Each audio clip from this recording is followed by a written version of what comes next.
বিসমিল্লাহির রহমানির রহিম। আমি আজকে সহজ নিয়মে একটি ফ্রক সেলাই করে দেখাবো। আমি প্রথমে ফ্রকের টিকিনগুলো দিয়ে নিচ্ছি। আমি সামনে এবং পিছন পাটে টিকিনগুলো দিয়ে নিচ্ছি। এখন আমি পিছন পাটে জিপার ব্যবহার করব, মানে চেন ব্যবহার করব। এর জন্য দুইটা অংশ আমি ফেড়ে নিচ্ছি এবং আমি একটা কাপড় এখন লাগিয়ে নিচ্ছি, মানে দুই ফাড়ার পর দুইটা অংশ হয়েছে। সেই দুইটা অংশ থেকে আমি দুই পাশে দুইটা এক্সট্রা ভাবে কাপড় লাগিয়ে নিচ্ছি। এইবার আমি জিপারটা বসাবো আর কি। দেখেন দুইটা অংশ নিছি। এখন আমি ভাঁজ দিয়ে এই জিপারটা ঢেকে দেবো আর কি, এক্সট্রা কাপড় দিয়ে, যাতে জিপারগুলো না দেখা যায়। এর জন্য আমি দিয়ে দিচ্ছি। খুব সহজ নিয়মে, দেখেন কি সহজ নিয়মে শেখাচ্ছি জিপার লাগানোটা। ফ্রকে মানে জিপার বা চেন থাকলে বাচ্চারা খুব সহজে পরতে এবং খুলতে পারে ফ্রকটা। এখন এইভাবে আমি দুটো অংশ কেটে নিচ্ছি জিপারের। ধীরে ধীরে আমি দুটো অংশ সমান মাপ নিয়ে আর কি নিয়েছি। নিচের জিপারটা টেনে ধরতে হবে, কারণ জিপারটা একটু লুজ থাকে, না হলে পরে ফোলা থাকবে যদি নিচের অংশটা জিপারটা আমি টেনে না ধরে রাখি। দেখি খুব সাবধানের সাথে জিপারটা লাগিয়ে নিব। মানে সব সময় তো সব কালারে জিপার থাকে না, এর জন্য আমি জিপারের অংশটা আর কি ঢেকে দিলাম। দেখেন খুব সহজ নিয়মে এটা জিপার লাগানো শেষ। হয় দেখেন ভিতরের অংশে আমার জিপার আছে, দেখা যাচ্ছে না। এবার আমি কুচি দেওয়ার জন্য আমার পিছনের অংশ মাঝ বরাবর আছে। এখন আমি 1 ইঞ্চি বাদ দিয়ে আগে কাপড়ে আমি একটু মার্ক করে রাখছি। এখন ওই যে দেখেন মার্ক করে রাখছি, ওই যে চেন বরাবর, তো এই মাঝখানটা মিলে এইখানে এই এক্সট্রা কাপড়টা আমি এখানে আর কি কুচি দিয়ে মিলিয়ে দেব। দেখেন আমি ধীরে ধীরে কুচি দিয়ে মিলিয়ে দিচ্ছি খুব সহজ নিয়মে, সুন্দরভাবে। আপনারা দেখলেই বুঝতে পারবেন কত সহজ নিয়মে আমি ফ্রকটা সেলাই করে দেখাইছি। খুব অল্প সময়ে আপনারা যদি পারেন অল্প সময়ের মধ্যে ফ্রকটা সেলাই করতে পারবেন। দেখেন ধীরে ধীরে আমি কুচি দিয়ে নিচ্ছি।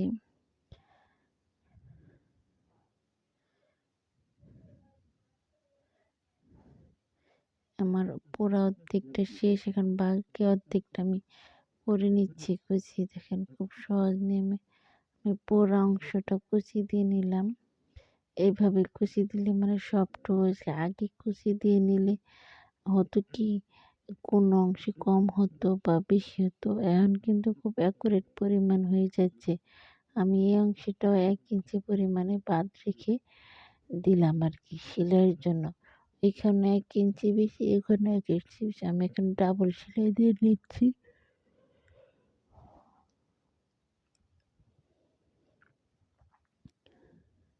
ওই যে দেখেন আমি সামনের অংশটা একটু মাঝখানে একটু মার্ক করে নিচ্ছি, উপরের অংশটা এবং নিচের অংশটা ওই যে মাঝখানে আমি যেটা মার্ক করে নিলাম। এই দুইটা মার্ক পর্যন্ত এইভাবে আমি বরাবর, মানে আগেরটা নিয়মে আমি আর কি পিছনের অংশে যেভাবে কুচি দিয়েছি সামনের অংশ ঠিক ওইভাবে কুচি দিয়ে থাকবো। দেখেন আমি ধীরে ধীরে এখন মানে এই পাশেও কিন্তু 1 ইঞ্চি বাদ রেখে আমি কুচি দিয়ে নিচ্ছি। এই যে খুব ধীরে ধীরে সুন্দর করে কুচি দিয়ে নিচ্ছি। যারা কুচি সুন্দর করে দিতে পারেন তাদেরকে আর সময় লাগে না। যারা নতুন তারা একটু ট্রাই করবেন, হয়তো সময় একটু বেশি লাগবে, তাতে কোনো সমস্যা নেই। আপনারা চেষ্টা করলে অবশ্যই পারবেন। দেখেন আমি কি সহজ নিয়মে সুন্দর করে ধীরে ধীরে কুচি দিয়ে যাচ্ছি।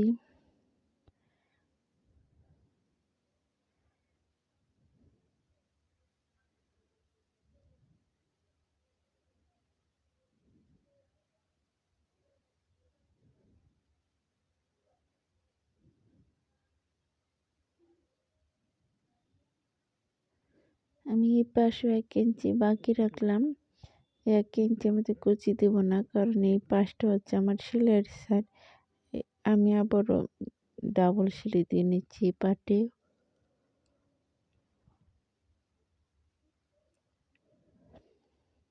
আমার ২ টা পাট সেলাই করা শেষ। এখন আমি কাঁধ জোড়া দিয়ে নিব। এই যে দেখেন আমি কাঁধ সেলাই করে নিচ্ছি এখন।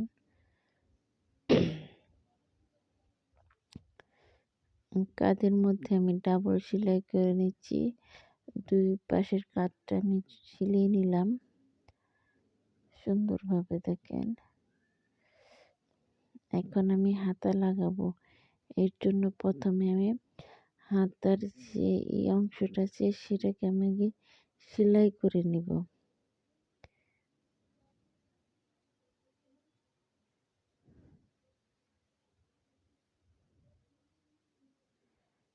আমি এখন হাতার ২ টা অংশ আগে সেলাই করে নিচ্ছি, দেখেন। আমি এটা প্রজাপতি হাতা দেব, দেখবেন অনেক সুন্দর হয় হাতাটা।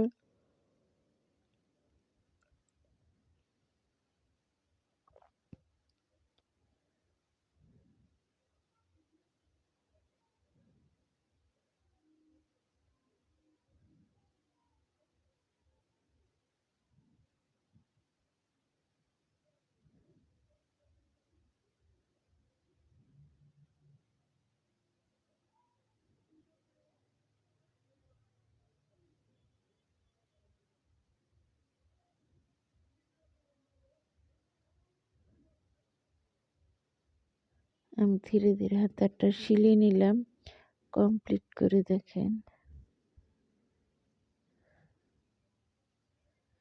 এখন আমি হাতার মাঝ বরাবর আছে হাতে চিহ্ন দিয়ে নিলাম। এখন আমি এখান থেকে শুরু করে আমি উপরের অংশের দিকে কুচি দেব। যে দেখেন আমি কিন্তু নিচের অংশে কোনো কুচি দিচ্ছি না।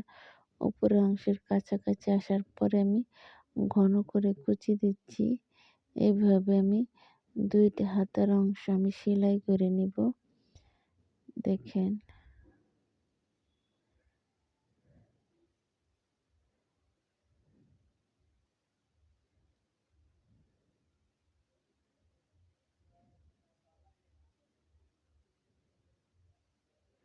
এই যে আমি হাতে এভাবে ২ টা হাত আমি সেলাই করে নিব।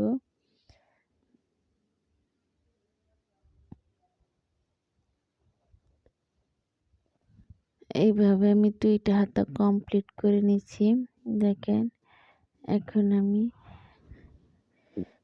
আমি জামার মধ্যে ফিতা দিব। এর জন্য আমি ফিতা কমপ্লিট করে নিচ্ছি, দেখেন আমি কিভাবে ফিতাটা কমপ্লিট করলাম। জামা আমি ফিতা একটু বড়ভাবে আর কি ফিতা দেব, যাতে আর কি সুন্দর দেখায় আর কি। মানে ফিতা পিছনে বাঁধা মানে সুন্দর করে একটি ফুল তৈরি করা। আমি শিলে যে উল্টিয়ে নিচ্ছি, এইভাবে আমি ২ টি ফিতা কমপ্লিট করে নিব। ২ টা ফিতা কমপ্লিট করার পর এখন আমি জয়েন করব। কুচি বরাবর রেখে এখন আমি ২ টা অংশে আর কি জয়েন করে নিব, দেখেন। কুচি বরাবর ফিতা দিচ্ছি। এখন আমি উপরে যে হাতার অংশ থেকে নিচ বরাবর আর কি পুরোপুরি জয়েন করে নিচ্ছি। ওই যে দেখেন, ওইখানে আমি ফিতার ওইখানে আর কি ডাবল সেলাই দিয়ে নিলাম। এইভাবে আমি পুরাটা সিলিয়ে যাব, দেখেন কি সুন্দরভাবে সেলাই করতেছি।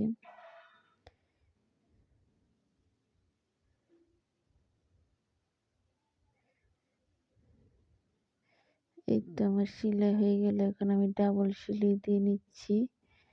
এইভাবে আমি ২ টা পাশই সেলাই করে নিব। এই পাশটাও সেলাই করলাম, ওই পাশটাও সেলাই করব।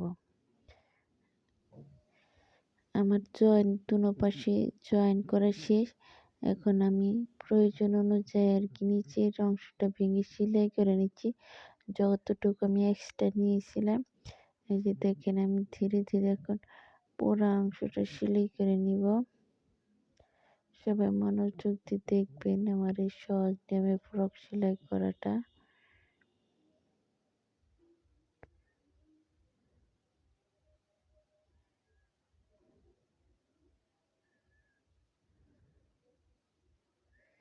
এইভাবে আমি পুরাটা সেলাই করে নিচ্ছি দেখেন।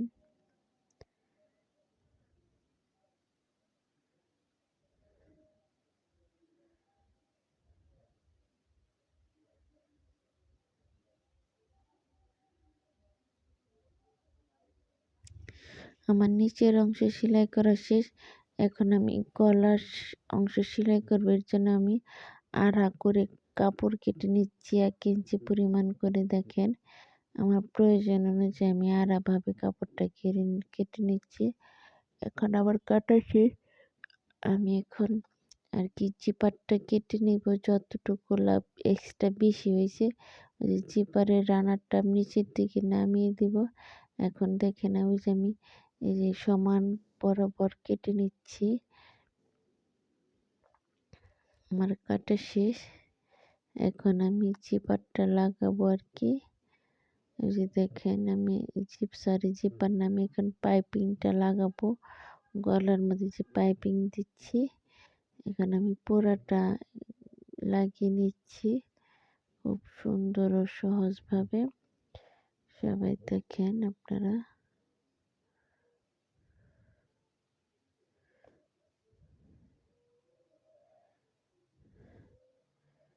আমি যে ঘুরে ঘুরে লাগিয়ে নিলাম।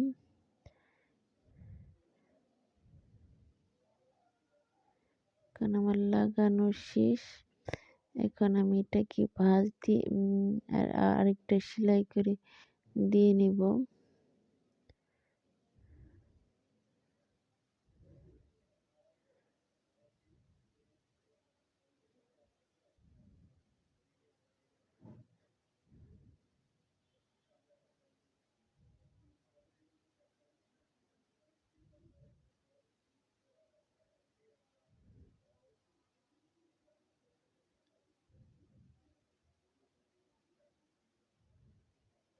এইভাবে আমি ঘুরিয়ে ঘুরিয়ে সেলাই করে নিচ্ছি দেখেন। ঘুরিয়ে ঘুরিয়ে সেলাই করা আমার এখন শেষ। আমার ফ্রকটা কমপ্লিট হয়ে গেছে। এই যে দেখেন আমার এত সুন্দর সহজ নিয়মে ফ্রক সেলাই। ওই যে প্রজাপতি হাতা